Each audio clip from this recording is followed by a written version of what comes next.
intercultural performance networks in South Korean underground rock. Since August, I have spent 2 to 3 nights a week climbing down into dark basements and seeing music that covers the entire spectrum of rock music. I've been able to meet and interview promoters, musicians, and fans. I'm thankful to the Fulbright grant for allowing me to do this rewarding work and supporting me as I explore and document a fascinating multicultural scene. My research looks at underground music making in Seoul, specifically focusing on interactions between Korean and foreign musicians and audiences. While foreign amateur musicians, who usually have day jobs as English teachers or are part of the military, often play together in foreigner majority spaces, some musicians make an effort to connect to and work with Korean musicians. At the same time, there are many Korean musicians who work to include foreigners in their performance networks.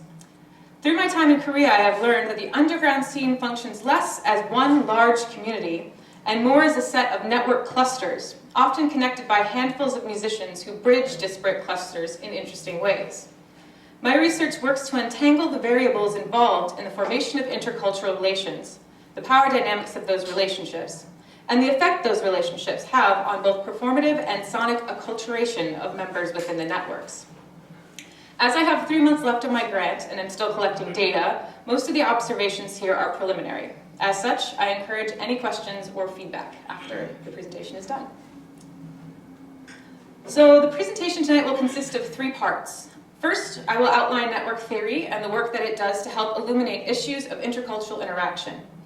I will give examples of musicians that connect different parts of the Seoul rock performance networks together, and how their type and depth of their attachments illustrates different identity politics at play. I then will discuss the issues of space, and the way that networks I'm studying are inextricably linked to the urban environments and neighborhoods of performance. Finally, I will look at how the relationships I highlight in my network analysis play out in actual practice and performance spaces, and the way that performers and audiences navigate difference. I settled on network theory when thinking about how to discuss this sprawling, loosely connected group of musicians that are often referred to as K&D, the Korean rock scene, or punk community. The issue with defining music making in terms of community, according to William Straw, is that the term community often has connotations of a bounded or wholly interconnected grouping. Straw prefers the term scene, defining it as, quote, cultural space in which a range of musical practices coexist, interacting with each other in a variety of processes of differentiation, and according to widely varying trajectories of change and cross-fertilization, end quote. While I have issues with using his term in social analysis with my own work, I must admit it's hard to get rid of the concept of scene entirely. At this point, it's the only collective noun that I can come up with to refer to rock music performance in Seoul as a whole. However, there are 2 problems with using scenes in my social analysis. First, musical practices in the indie or underground scene include almost every form of popular music and some forms of unpopular music that one can imagine. Is it useful then to refer to it as a scene in the singular? Also, by saying that I study the rock scene, singular, makes it seem like I have studied all parts of the scene. While I have covered many different musicians, I would never claim that I have knowledge of all of the styles, spaces, and genres being performed in Seoul. Second, if we choose instead to say there are multiple scenes in Korea, discussing these sub-scenes would end up comparing apples with oranges. Straw seems to work under the assumption that genre is the main differentiating factor within a scene. The musicians I have met and interviewed, however, talk about a punk scene, which is a genre-based category, the foreigner scene, which is a culture-based category, the Daegu and Busan scenes, which are space-based categories, as well as many other types of scenes. In reality, the wide variety of music types, as well as the musician's culture, style, and location, make it hard to discuss underground rock and soul as a whole community or as multiple scenes, when many musicians have different ideas of what constitutes their scene, as well as who is in their scene and who is not in their scene. I feel it is important to recognize the rhetoric that people use. The way the musicians describe different scenes within rock performance in Korea can be helpful, but these kind of categorizations are sometimes overly simple and are most often reflective of that specific musician's positionality rather than defining an actual subgroup in the scene. It also makes it difficult to focus on the way these different types of relationships intersect, and how different categories of relationships overlap or don't.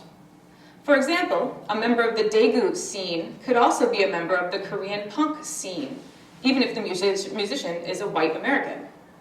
Thinking in the opposite way, it's entirely possible for two foreign musicians to not know each other or have no relationship, even though they sometimes play with the same people and in the same places. Using network theory allows me to approach music making from many different vantage points. I can use the study of the number and types of relationships a musician has to understand how and why musicians see themselves as connected or separated.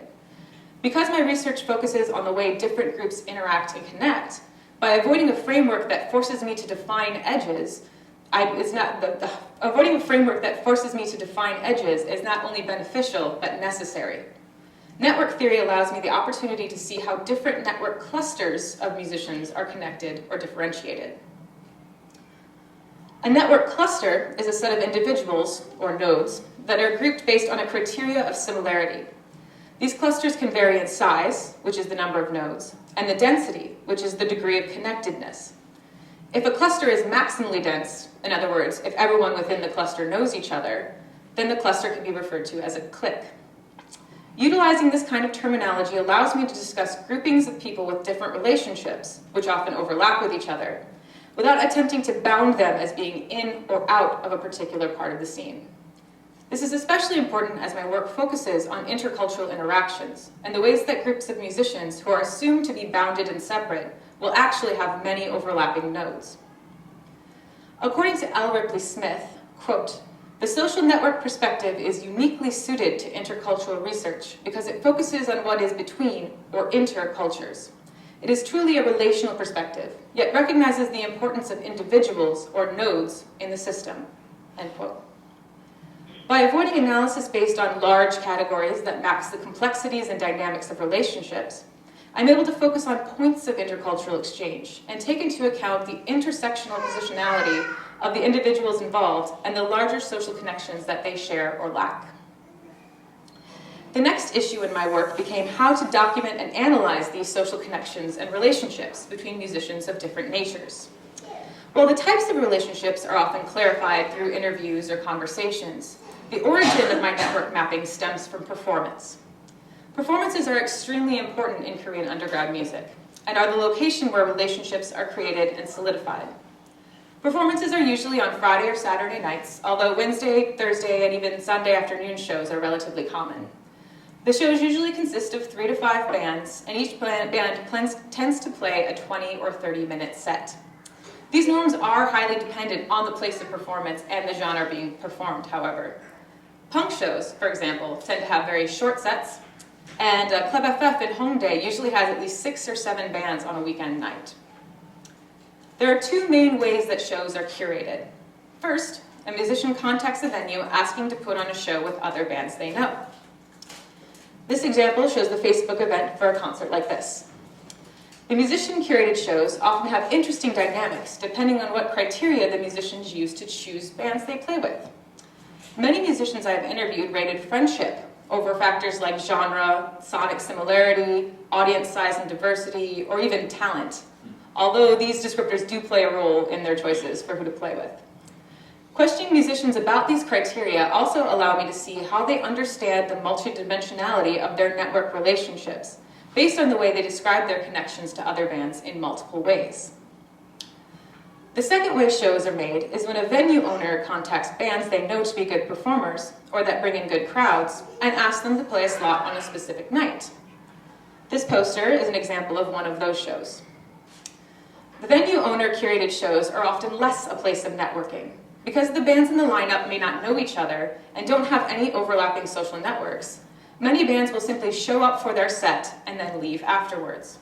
The audiences are the same way. They show up for the band that they like and then they leave. This kind of programming is likely financially beneficial for the club. They get 3 or 4 different audience sets coming in and out and paying the cover charge over the course of the night. However, it is kind of harmful for the creation of social connections between bands. This is very different from musician-curated shows, where it's often seen as very rude not to stay and watch the other bands, even if you don't know them. Although it is common at musician-curated shows for audiences to still only show up for the band they know, Some musicians will purposely not reveal the order of the bands or the times that the sets start to try to get the audience to come and stay for the entire show. At a performance, a musician is not only able to see another musician's skill, style, and demeanor on stage, but also the size and demographics of the audience they draw. You're able to learn quite a bit about another musician very quickly and make choices about forging a relationship with them. These newly created relationships usually lead to making other shows together, where more relationships are formed, and the cycle continues. Performances, therefore, are a central aspect of my research because they are the social spaces where network connections are created, maintained, and/or disintegrate. Performances are also numerous. Every weekend, there are a large number of performances in and around Seoul. Even with the few network clusters that I follow closely, there are usually 2 to 3 shows to choose from every Friday and Saturday night. This has given me the opportunity to observe and document many different performance lineups and measure the strength of social connections by how often 2 bands play together. Musicians also discuss the importance of shows for making connections. Often, being seen by an influential or a well-connected musician can open a whole new set of opportunities for a band. Well-connected musicians often function as central nodes that connect otherwise disparate clusters. A central node is a person who resides at the crossroads of information flow within a network. In my work, central nodes have a high degree of betweenness, in that they work as facilitators that connect 2 network clusters together. Shows that are curated by these musicians often include musicians from different performance network clusters that normally would never interact. For this part of the presentation, I will highlight a few of these musicians to illustrate the different types of network clusters I have encountered during my research, and the different kinds of relationships that set them apart. Ali Safavi is a bass player who has been living in Korea since 2011. Like many English teachers, his first jobs were outside of Seoul. While there are bands in other major cities in Korea, these groups of musicians often have to work much harder to find places to play. While Ali was living in Daegu, he honed his skills organizing shows and finding venues. He started a band with 2 other musicians and found other bands and venues in the country by searching online. He would invite Seoul-based bands to play in Daegu, but many refused to play out in the sticks. When he moved to Seoul, he took advantage of the new opportunities the city provided, including starting new bands and going to many shows, which meant he was able to meet a lot of different musicians, both Korean and foreign. But because he was still in a band with Daegu musicians as well, and he had gotten to know musicians out in the countryside, he works as a central node between performance networks in and outside of Seoul. He often programs shows that include a band or 2 from Daegu while he's in Seoul, and he brings his Seoul-based bands to shows in Daegu and Busan. Due to his multi-spatial experiences, he works as a bridge between musicians in different cities in Korea. Ali is also well known amongst his friends for being in multiple bands at the same time. What is unique, however, is that each of his bands is made of musicians who originate in different performance networks. Here are some snippets from some of the bands he's been in, and you can hear the major differences in genre and style between them. I'm going to apologize. One of them is a live clip that did not turn out very well, sorry.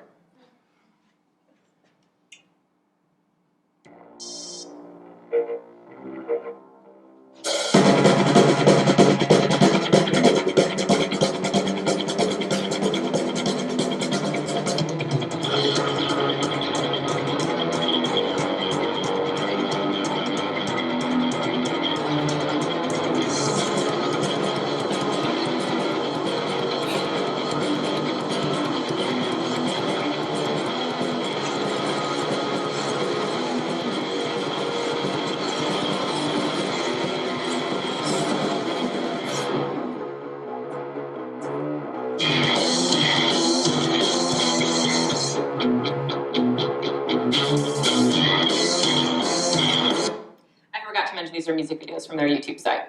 That really makes more sense now. There's nothing that will change your mind. A highly prized practice, absent from questioning. Preach all you like. We made up our minds a long time ago. Same goes for you. Delusional in your own happiness, trying to share to unwillingness.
That was the entire song. As you can see, Ali works as a bridge between different genre networks, introducing musicians who normally likely would not have interacted. His I Like Money Festival is an example of one such event, bringing together musicians from many different circuits. Bands who saw each other there for the first time ended up making shows together after this event. As you can see here, with the foreigner band Rough Cuts and a Korean band called Diet Darling. T.C. Costello first came to Korea from 2007 to 2008, and like Ali, he lived outside of Seoul. Although he had played back home in North Carolina, he didn't do any music making while living here.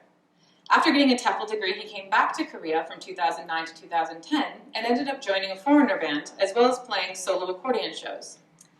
After this, he spent some time busking around Europe and getting his master's degree in the States, and then came back to teach in Seoul from 2015 to 2017. He's been playing accordion solo shows during this time. He first got a lot of gigs through contacts at Haebangchon, who were mostly foreigners. He said that Haebangchon was almost too easy to play gigs. He could sometimes do 2 or 3 shows a week if he wanted to. But T.C. Costello made an effort to network with Korean venue owners and musicians outside of Haebangchon, and ended up cultivating a pretty strong connection to punk networks.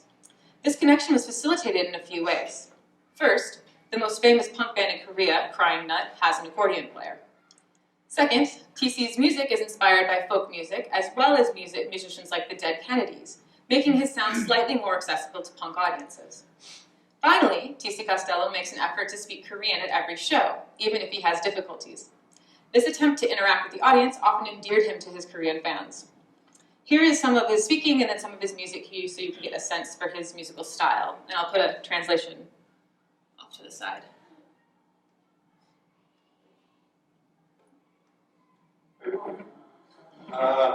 그리고 어느 CD 있어요. 좋은 CD입니다. CD 쓰면 행복해요. 다운로드 CD 다운로드 CD에 있어요. 이거요?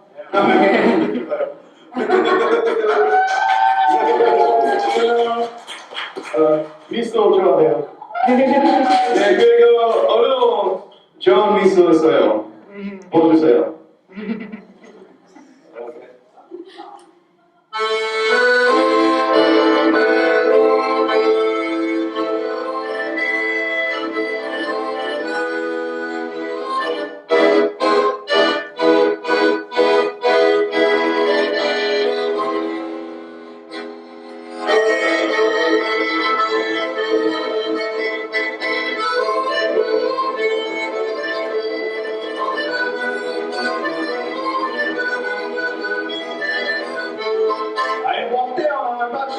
When he got stopped in the middle of the night, playing till he got we got in the corner of the park. But then people were in the box. Till one day, man, when a girl with a tattoo on the street, the devil in I wondered who she was. I guess she was like the other chick. We all wonder, we all wonder. I wonder why I am such a bitch. We all wonder, then I wandered into our street. There we go. So I don't think T.C. Costello would be offended if I say his Korean is not the best. But he is one of the musicians I know who tries all the time, is constantly trying to speak to Korean musicians and venue owners in Korean, and this kind of like joyful effort that he makes really helps him to make these network connections. So T.C. Costello and his girlfriend, the Pirate Queen, who plays ukulele, would often put together shows in Haebangchon that included punk musicians. This ended up exposing punk musicians to a very different crowd. I've not really seen their mixed network shows translate into new opportunities for either of these network clusters, however. I think the difference between the lighter, folky, foreigner crowd that they play with and the heavier Korean punks was a bit too much to cross. However, the shows they put together that included both types of musicians tended to be successful in their own unique way. Seth Mountain is a folk roots musician who writes in traditional American ballad style. At first, Seth found it very easy to play shows in Haebangchon, just like T.C. Costello. This is a common statement among foreign musicians. Seth refers to it as instant networking. It's very easy to get foreign friends to see him play, and it's easy to get shows and make connection among foreigners instantly. Although I should note, when Seth, as well as most of the musicians I talk to, discuss foreigners, they're referring to Western foreigners, English teachers or military personnel, English-speaking foreigners with privileges not afforded to other minority groups. Seth was able to cultivate a large performance network among these foreign musicians. Over the last few years, Seth has made an effort to play less foreign majority shows. He enjoys their performers and audiences, but feels that, because he lives in Korea, he should learn about Korean roots music. Also, when Seth got married to a Korean woman, he started to see through her experiences how difficult it could be for Korean performers and audiences to feel included at foreigner majority shows. Seth has made an effort to work with traditional musicians in many different settings. He also invites traditional minyo and pansori singers, Punggol and Sabonoi drummers, and even traditional dancers to play shows with him. These shows are an attempt to bridge understandings of folk music in the West with folk traditions of Korea. He invites both foreign and Korean folk musicians to share their music and style. Here's a video at the end of one of those shows where he's teaching the whole group a folk song melody and doing kind of a group sing. First is just hey, but there's a few more chords in the verse, but don't worry about them. Ready? God bless the grass. God bless the grass. God bless the grass. God bless the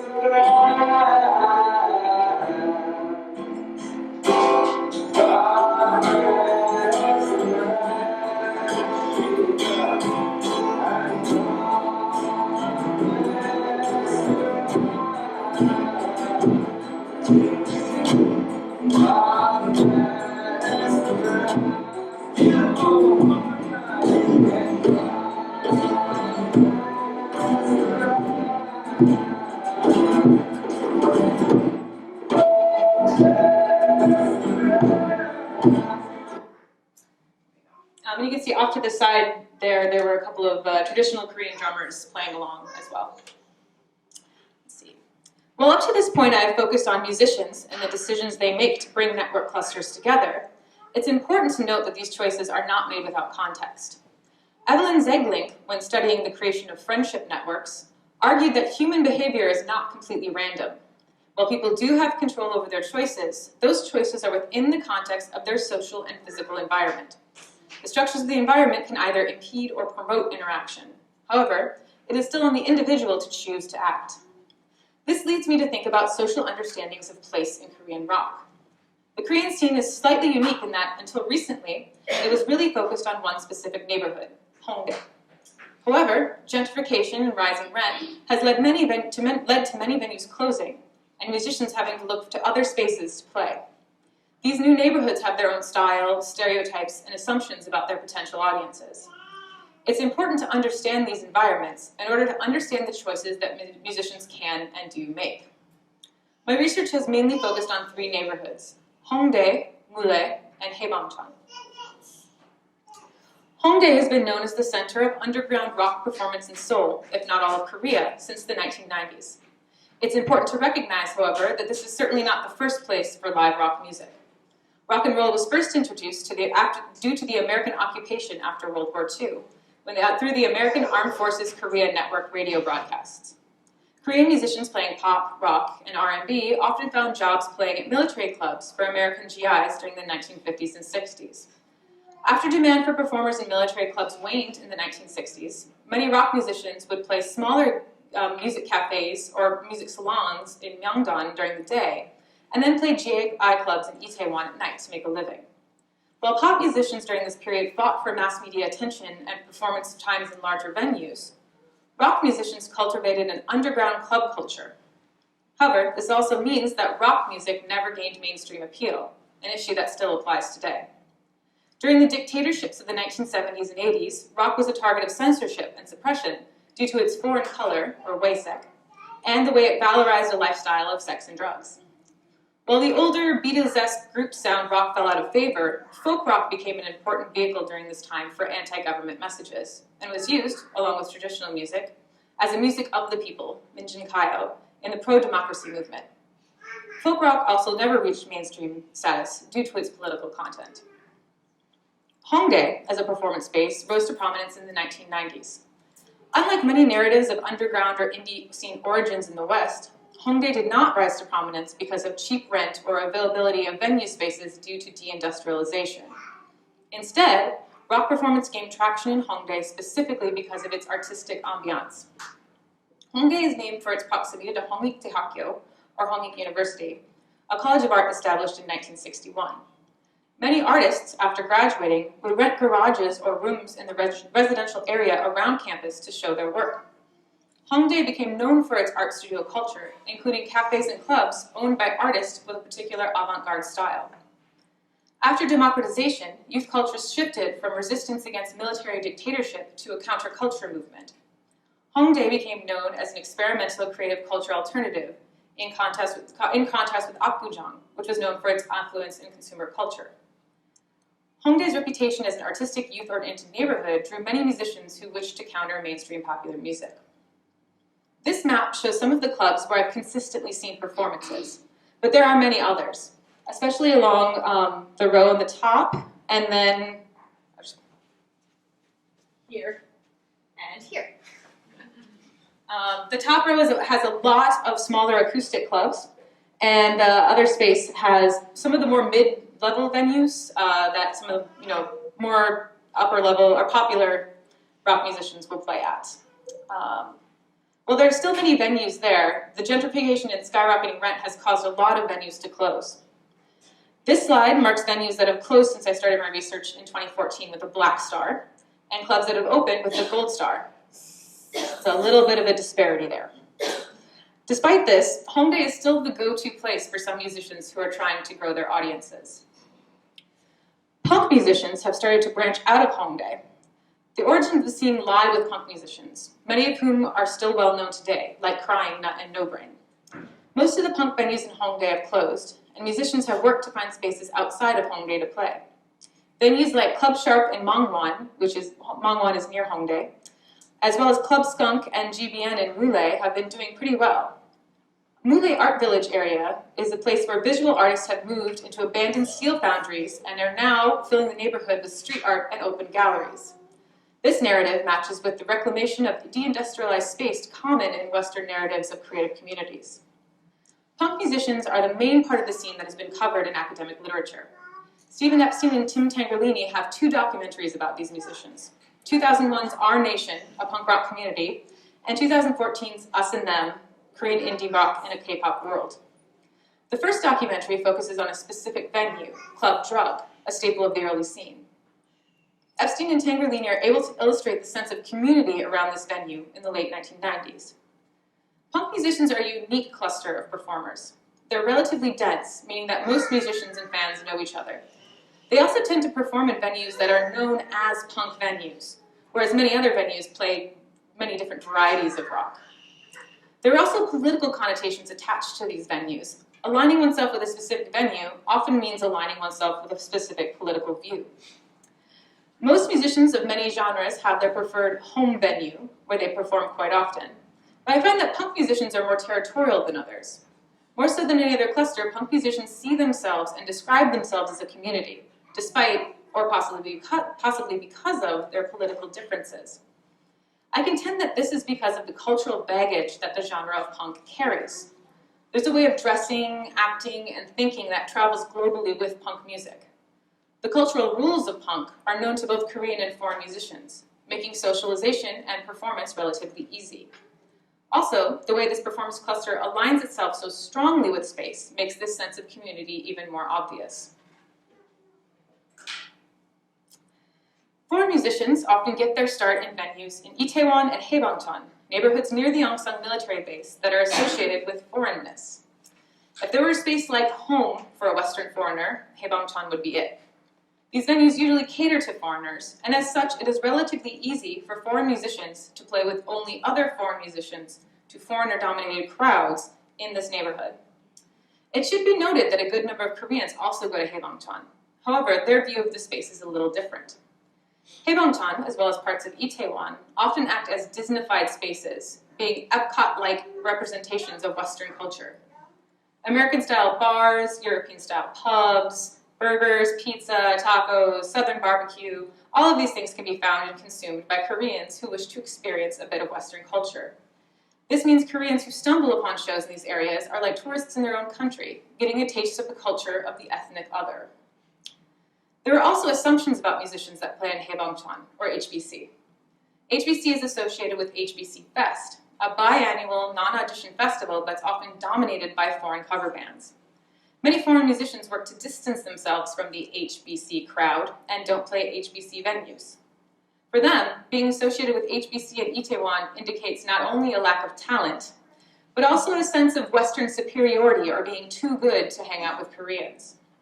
Others see HBC as a safe place for musicians to have fun and socialize, and not take music too seriously. Many interviewees have commented on the professionalism and the high skill level of many Korean musicians. To them, HBC is seen as a place where those attributes are not necessary, at least if you're a foreign musician. Even within each neighborhood, different venues have different assumptions and stereotypes about the crowd and performers that choose to play there. For example, I've been told by multiple musicians that Thunder Horse, at the bottom of this map, is not in HBC. While this is technically true, the HBC road doesn't start until closer to Boogie Woogie, the implication is not just that Thunder Horse is physically not in HBC, but that it's not like other HBC venues, because Korean bands play there quite often. To conclude this paper, I will go into more details about the third part of my research, microsocialities. Much of the research focused on intercultural music encounters often focuses on the results of those encounters rather than the encounters themselves. The research that does focus on musical encounters is often about jazz, where improvisation leads to clear compositional collaboration in the moment. However, I argue that even in rock and popular music, performance is not simply recreating a song from a CD or recreating the experience of your practice. There are certain participatory discrepancies in each performance, and as Charles Keel argues, it's important to discuss these with musicians, asking where they think the, quote, magic of participation is coming from, end quote. Music making, in both collaborative and composition and performance, requires close interactions and understandings between music makers. It is necessary to look at the interpersonal interactions to understand how musicians navigate difference. Georgina Bourne defines microsocialities of music performance as, quote, the social and corporeal interactions and intersubjectivities set in motion among performers and audiences or other participants. In focusing on person-to-person interactions that happen during performances and practices with Korean and foreign participants, I'm able to see when there are differences in typical behavior and how these differences are resolved. Compromises and shifts in behavior at the micro-social level can often play out larger social formations represented by these differences. Power dynamics within and across networks play an important role in the compromises made by both performers and audiences in performer situations.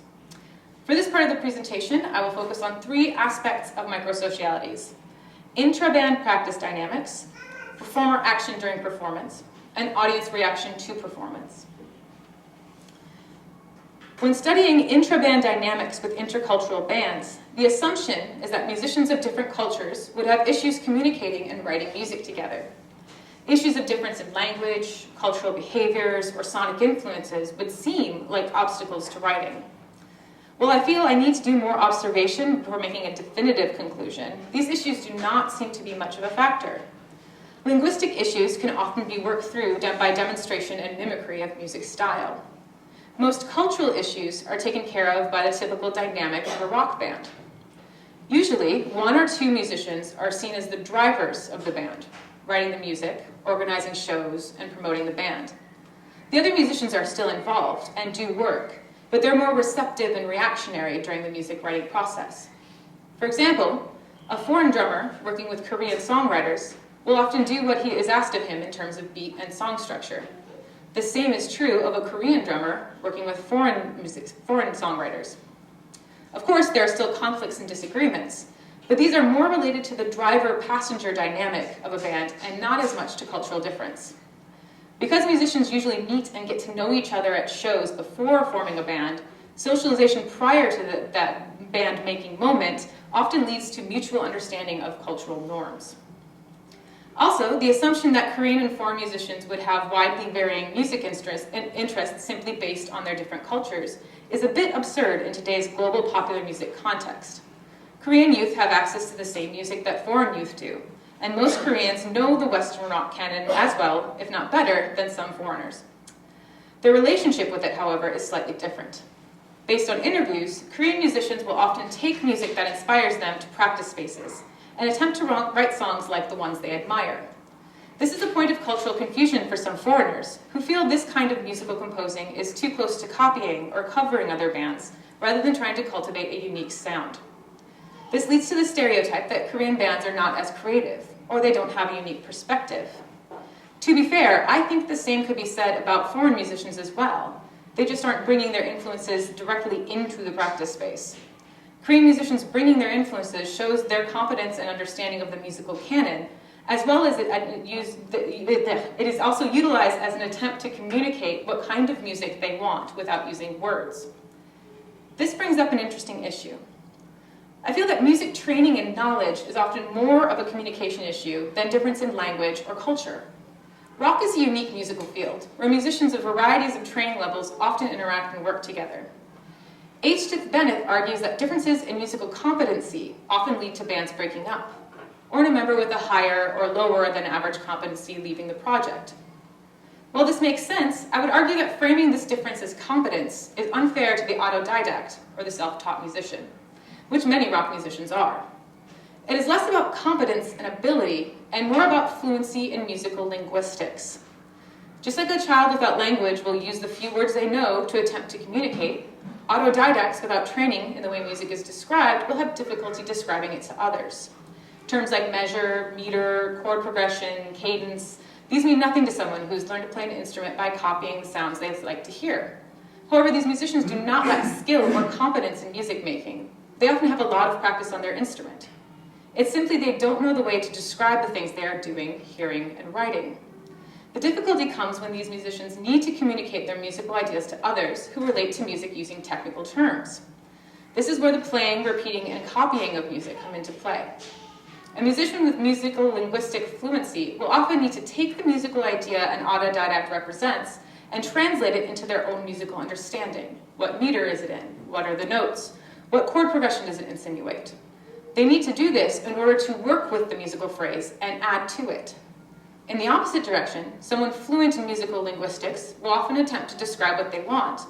But if the musician they are talking to lacks fluency, those words mean nothing. This is the point where miscommunication and issues arise, more so than differences in language. In fact, when musicians do not share a common verbal language, they often simply demonstrate and correct each other through playing rather than talking. I vehemently disagree with the platitude that music is a universal language, but it is a language, and one that sometimes defies translation into words. If anything, music is not a universal, but a personal language. The descriptors musicians use may evoke completely different oral pictures than the ones they intend. Sometimes not sharing a verbal language actually makes it easier to share musical ideas. And much musical vocabulary is the same in English as it is in Korean. Issues of communication are also important to audience and performer interactions. In relation to performer actions, I will discuss the issue of banter, or talking between songs. First of all, this is again a linguistic issue. Should musicians speak Korean or English? Some musicians gauge the crowd demographics and choose the language they think the majority of the crowd speaks. If the musicians are not familiar with that language, this often leads to discomfort, both from Korean and foreign musicians. I have noticed, however, that Koreans are forced to adjust more often than foreigners are. Foreign musicians have usually already decided if they're going to speak in Korean or not before the performance even starts, regardless of what the crowd demographics end up being. Some feel that speaking Korean is important to help Korean audience members feel comfortable with the fact that they are a foreigner. Others feel it would be pandering or dishonest to throw out the 1 or 2 words that they know in Korean. Most foreign musicians who use even a few simple words in Korean, like hello or thank you, are met with applause and praise by Korean audiences. Korean musicians, on the other hand, often feel the need to switch to English. It's common to see a lead singer frantically gesturing to his or her guitarist or drummer in the middle of a set, urging them to say something in English if a foreigner is present. I found this to be common even if I am the only foreigner in attendance. I find it interesting that musicians are adjusting their behavior for a single audience member. I don't see this with foreign bands.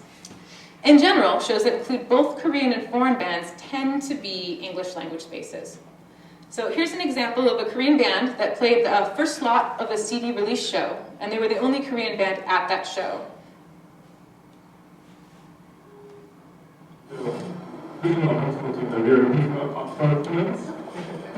Thank you for providing such a great show at the first time of the show, but anyway, say something. Yeah, much better English than so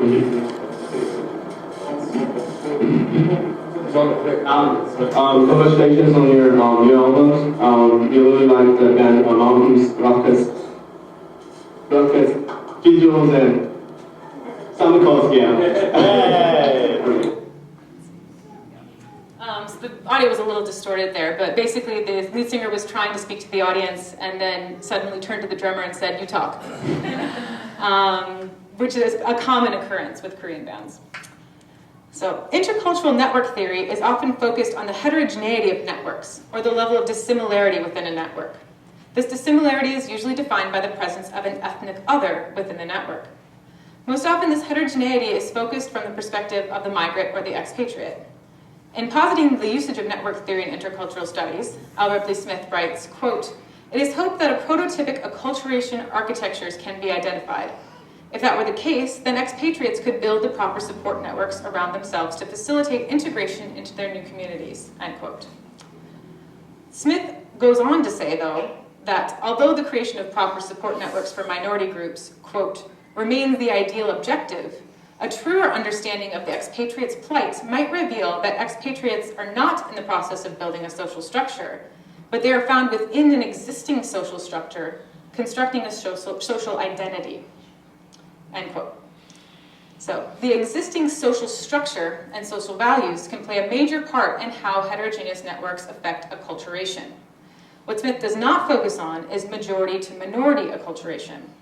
If a Korean musician's heterogeneous network is populated by the ethnic other, there is a likely increase in their acculturation to the ethnic other's cultural behaviors. Because English skills and Western cultural knowledge are prized in Korean society, it is beneficial for Korean musicians to socialize with foreign musicians on their terms, rather than assuming or pressuring foreign musicians to assimilate to their language and cultural norms. There's also the fact that rock music originated in the West, which likely plays a factor in how it is culturally understood by Korean musicians. I would argue that, when discussing the navigation of cultural difference, simply looking at the levels of acculturation or heterogeneity of the minority to the majority is not enough. Compromises and shifts in culture-based behavior are not only dependent on the diversity of networks, but the power that acculturated attributes have in the larger cultural context. This is why, while the assumption would be that foreign musicians would attempt to assimilate with Korean culture, the value placed on English in the history of rock means that Korean musicians are much more likely to change their language and behavior to interact with foreigners. The style and performance of banter is also very different between Korean and foreign musicians. Most foreign musicians I have interviewed feel that Koreans talk more between songs. However, when looking at videos from both Korean and foreign performances, the amount of banter is more heavily dependent on genre than nationality. Storytelling genres, or light pop musicians, often speak with audiences more, while heavier styles of rock will talk less. However, the purpose of banter for Korean and foreign musicians is often very different.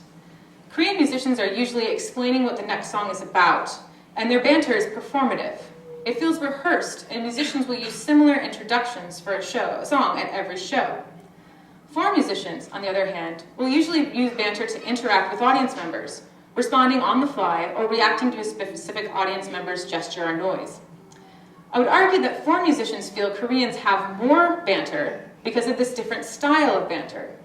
Foreign musicians sometimes actually talk more, but their speaking is more reactive or interactive rather than a monologue, and it doesn't feel like as much talking. Here's an example of a Korean musician attempting to translate her usual banter on the spot into English for her audience. But I've heard her tell this same story in Korean at other shows.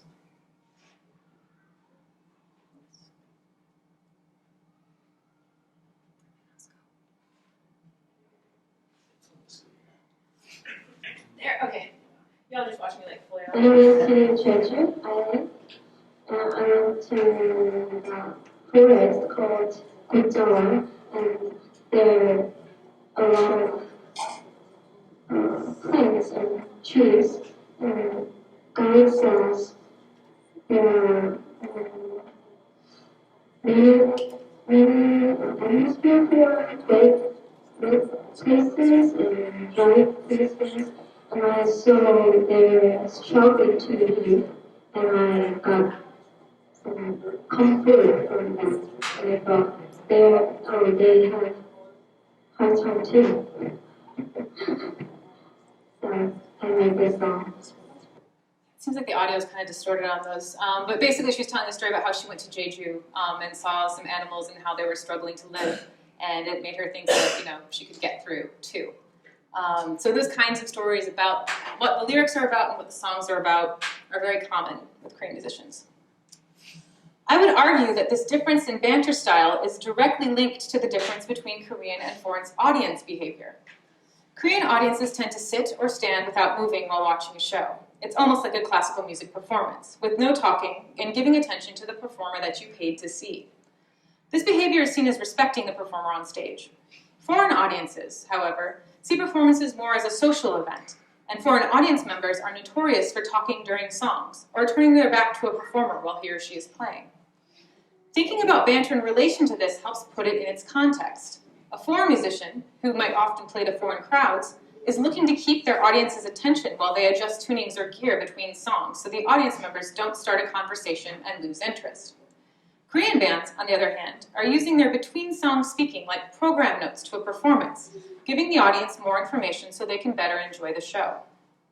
When an audience is a mix of Korean and foreign members, this difference in purpose between watching a performance and socializing has an effect on the crowd's dynamics as well. If a venue has chairs, they'll most often be occupied by Korean audience members, and foreign audience members will stand in the open spaces, usually in the back, or they stand near the bar, where they run into friends while buying a drink, start a conversation, and then never leave the bar.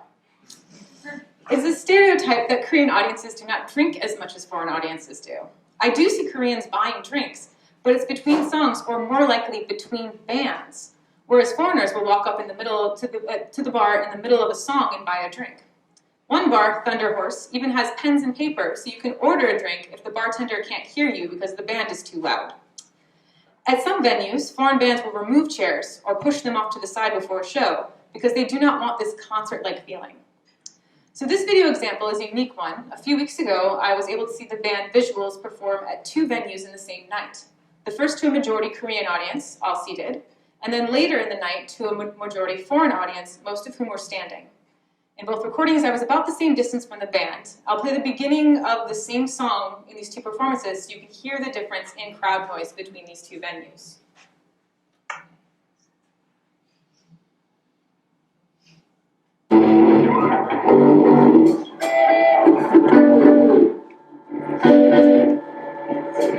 This is a new song. Okay.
often in my recordings of these performances, I'm able to hear the crowd noise at foreign shows actually increase as the song gets going and gets louder to try to talk over the band. So I would be remiss if I did not mention the major exception to these general observations about performance, as is often the case: punk shows. Punk audiences, Korean, foreign, and mixed, tend to act in accordance with genre conventions. They mosh, crowd surf, dance, and rush the stage. In general, both foreign and Korean punk audience members understand the physical vocabularies of punk, and therefore mixed audiences act about the same as mostly Korean or mostly foreign audiences. Here's an example of a band that's popular among both Korean and foreign punks, the Kitches. Oh, maybe not.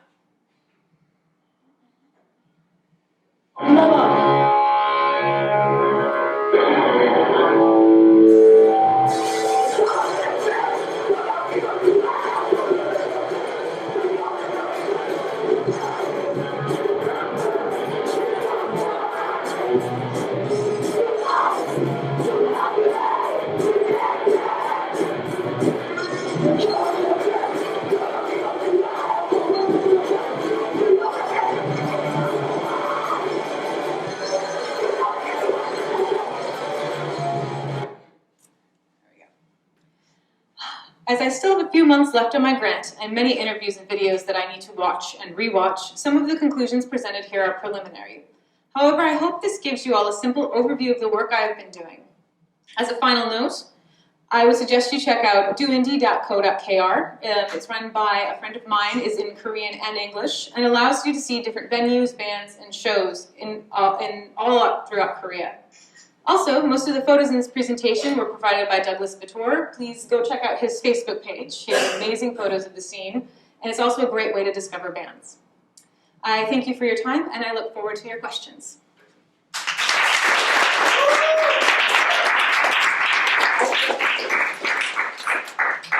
Thank you. Okay. Sure. I noticed in the video that you just showed of the band playing twice on the same night, in the second set the drummer had his shirt off. Is that something that would not be done in front of a Korean audience, do you think? I don't know, John, would it? No, I do. All right. I think so, yeah. Yeah. It was really hot. It's fair. It's fair. Any other questions or comments? Yes. I was curious if you maybe have thought about this, but why is the percentage of foreigners in the Korean rock music scene much higher than the percentage of Koreans in Korea? Sorry, the percentage of foreigners in Korea in general. That's a good question. I think it has something to do with the kinds of socialization that foreigners do, the kind of nightlife socialization, and the kind of, I think a lot of musicians in their interviews talk about the ease of getting into the scene, having very little music experience back in the country they came from and coming here and being able to learn an instrument and join a band pretty quickly. A lot of that kind of instant networking stuff, I think, really helps a lot of people who maybe in other places wouldn't have made a band or done music, give them the chance to perform. Yes? So I'm thinking about the Epstein from the 90s, and he talks about how the first iterations of Korean punk were, very privileged kids that were able to travel to the West and so on and so forth. Right? But since then, kind of youth culture is, there's like high youth unemployment, there's all these various kinds of social movements, a lot of bubbling sort of dissatisfaction and unrest. So I was wondering if you could, if you've noticed a sort of difference, or I obviously didn't observe the 90s directly, but a sort of difference in terms of the kind of, in terms of that sort of element of sociology around punk culture in particular. Yeah, that's something that's kind of interesting to me, that the bits of political punk that I showed are kind of few and far between. I mean, like, the venues have a lot of political connotations to them, but I don't see as many punks doing kind of the heavy political anarchist kind of thing. But there are a lot of musicians writing about some of these youth culture issues, issues of unemployment, issues of, not being able to find work, or not being, the issues of culture, of society pressures and things like that. So it's making its way into the lyrics quite a bit, I think.